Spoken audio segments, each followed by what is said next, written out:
ವರ್ಷಗಳ ಹಿಂದೆ ತುಂಬಾ ಬರಗಾಲವಿತ್ತು. ಎಲ್ಲ ಕಡೆ ನೀರಿಲ್ಲದೆ ಬರಡು ಭೂಮಿಯಿಂದ ಕೂಡಿತ್ತು. ಎತ್ತ ನೋಡಿದರೂ ಹಸುವಿನ ಆಕ್ರಂದನ, ಕುಡಿಯಲು ನೀರು, ತಿನ್ನಲು ಆಹಾರವಿಲ್ಲದೆ ಮನುಷ್ಯ, ಪ್ರಾಣಿ, ಪಕ್ಷಿಗಳೆಲ್ಲ ಕಂಗಾಲಾಗಿದ್ದರು. ಇಂಥ ಬರಗಾಲದಲ್ಲಿ ರೈತರು ಅನುಭವಿಸಿದ ಕಷ್ಟ ಸುಖಗಳನ್ನು ನಾವು ಇಲ್ಲಿ ತಿಳಿಯೋಣ.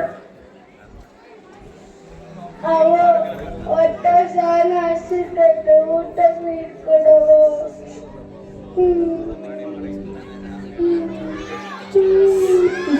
ಎಂತ ಪರಿಸ್ಥಿತಿ ತಂದೊಡ್ದೆಪ್ಪ ನಮ್ಗೆ.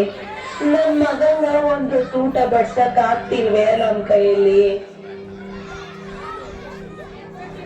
ಅಯ್ಯಯ್ಯೋ ದೇವ್ರೇ, ಬಹಳ ಕಷ್ಟ ಪಡಕತ್ತಿ ನೋಡಿ. ದೇಶಕ್ಕೆ ಅನ್ನ ಕೊಡೋ ರೈತರಿಗೆ ಇವತ್ತೊಂದು ಹೊತ್ತು ಅನ್ನ ಇಲ್ದಂಗ ಆಗ್ತಲ್ಲ.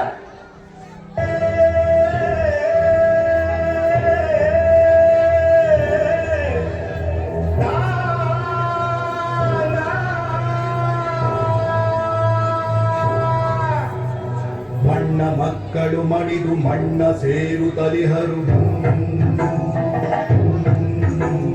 ಮಣ್ಣ ಮಕ್ಕಳು ಮಡಿದು ಮಣ್ಣ ಸೇರುತ್ತಲಿಹರು.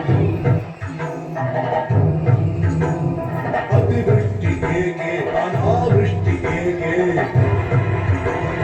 ಅತಿವೃಷ್ಟಿ ಏಕೆ ಅನಾವೃಷ್ಟಿ ಏಕೆ.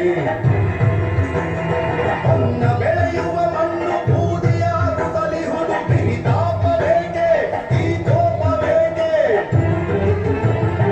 ಅನ್ನ ಬೆಳೆಯುವ ಮಣ್ಣು ಬೂದಿಯಾಗುತ್ತಲಿಹುದು, ಬಿರಿತಾಪವೇಕೆ ಈ ಕೋಪವೇಕೆ.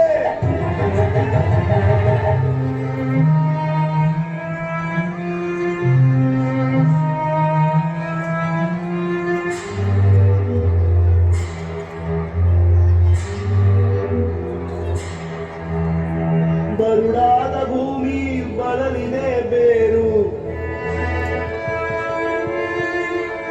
ಬಾಯಾರಿದೆ ಗೋವು ಬದುಕಿಲ್ಲಿ ಸಾವು.